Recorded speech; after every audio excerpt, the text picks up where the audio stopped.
संजय जी, एक छोटा सा कमेंट इस पे, नाराज मत होइएगा, मतलब एनालिसिस हो रहा है कि अगर यही अनुमान नतीजों में तब्दील होता है, अभी भी हम आपको यही कहेंगे कि 8 दिसंबर तक सबको इंतजार करना चाहिए, लेकिन एनालिसिस हो रहा है 16 to 30।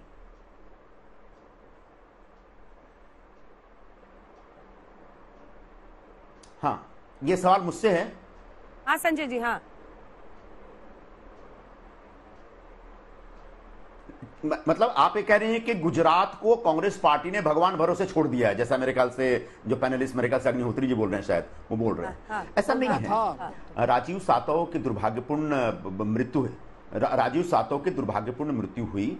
वो इससे पहले बहुत अच्छे ढंग से बतौर प्रभारी काम कर रहे थे, उसके बाद एक नए व्यक्ति को अपॉइंट करते हुए थोड़ा सा वक्त लगा, लेकिन समय रहते रघु शर्मा जो वहां मंत्री थे राजस्थान में, उनको प्रभारी बनाएगा और वो नियमित तौर पर जा भी रहे थे और बहुत अच्छे ढंग से इलेक्शन प्लान किया। उसके बाद अशोक गहलोत जी को उनके ऊपर रखा गया कि अशोक गहलोत जी पूरे चुनाव प्रचार की देखभाल करेंगे। तो अशोक गहलोत कांग्रेस पार्टी का एक बहुत ही क्रेडिबल फेस, बहुत ही अनुभवी चेहरा, एक बहुत ही चुनाव को समझने वाला व्यक्ति, ऐसे व्यक्ति के हवाले किया गया। ये मल्लिकार्जुन खड़गे जी जो हमारे नए अध्यक्ष हैं, वो भी 2 दिन के लिए गए और जितने नेता हैं सब जाके प्रचार के। तो ऐसा नहीं है कि कांग्रेस पार्टी ने एकदम भगवान भरोसे छोड़ दिया, ये आरोप थोड़ा सा ज्यादा हो गया। हाँ, मैं ये स्वीकार करूंगा कि भारतीय जनता पार्टी येन केन प्रकारेण गुजरात जीतना है इस दिशा में काम करती है और इसके लिए ठीक चुनाव के पहले दंगे का कोई ना कोई मुद्दा जरूर लेके आते। बिल्किस बानो का मुद्दा तो जानबूझ के लाया गया ताकि गुजराती समाज के बीच फिर से 2002 के दंगों की याद ताजा की जाए और फिर से उनको पोलराइज किया जाए। और इसमें ठीक है, आप कहेंगे फिर कांग्रेस पार्टी क्यों बोलते, कांग्रेस पार्टी को बोलना पड़ेगा। एक इतने सारे बलात्कारियों को अगर आप रिहा कर देंगे तो निश्चित तौर पर, लेकिन ये भारतीय जनता पार्टी इसको बहुत इंजॉय करती है। अच्छा, हमेशा गुजरात चुनाव लोकसभा चुनाव से पहले होते हैं, तो लोकसभा चुनाव के पहले एक माहौल को सेट करने के लिए वो गुजरात के चुनाव को जीतने के लिए हर संभव प्रयास करते हैं और इस बात की गिनाते हैं कि 2002 के बाद कोई दंगे ही नहीं हुए गुजरात में। बीजेपी के लोग ये भी गिनाते हैं कि देखिए हमारी सरकार बनने के बाद क्या हुआ गुजरात में। अभी खुद गृह मंत्री जी ने जाके बोला, याद दिलाया कि कैसे हमने सब कुछ सीधा कर दिया।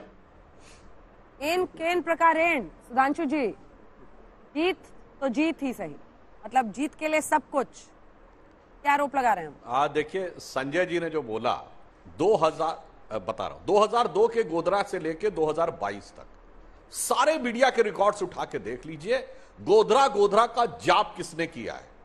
सदैव कांग्रेस पार्टी ने किया है। गोधरा जपते नहीं थकते थे, आज गोधरा से डरते हैं या बचने की कोशिश करते हैं। ये बदलाव गुजरात की जनता और देश की जनता ने दिया। मेरा दावा है 1:100 का अनुपात आएगा अगर 2002 से 2022 के वोटिंग के एक दिन सारे पहले योगी जी को गोधरा भेज दिया, गुजरात विधानसभा में गोधरा, और आपने वोटिंग के एक दिन पहले योगी जी को गोधरा भेज दिया कि वहां पर जाकर योगी आदित्यनाथ गोधरा का मुद्दा उठाएंगे और कहेंगे कांग्रेस आतंकियों के साथ है, राम भक्तों की हत्या यहां पर कराई गई थी। मैं लौट रही हूं एक रिएक्शन लेने के लिए, लेकिन उससे पहले जल्दी से चलते हैं शुभांकर के पास। शुभांकर दिखा रहे हैं आपको हिमाचल के नतीजे।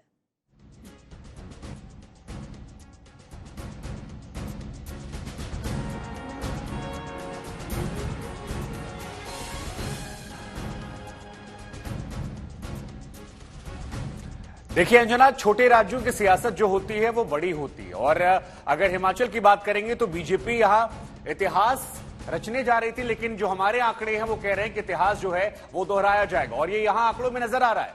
अगर ओपिनियन पोल के आंकड़े बदलते हैं तो फिर बीजेपी को यहां पर 24 से 34 सीटें मिलती हैं, जो ये दर्शा रही हैं कि सत्ता से वो थोड़ी दूर रह जाएगी। कांग्रेस जो है वो सबसे बड़ी पार्टी बनकर उभरेगी, 30 से 40 सीटें उसके पास आ रही हैं और कांग्रेस को लेकर ये अनुमान जो है ये कांग्रेस से खुश करने वाला है, बीजेपी को परेशान करने वाला है, क्योंकि तमाम कद्दावर नेताओं ने पूरी ताकत झोंक दी थी वहां पर इतिहास रचने के लिए, लेकिन ऐसा लग रहा है कि पहाड़ी राज्यों का जो इतिहास होता है वो एक बार फिर से दोहरा रहा है।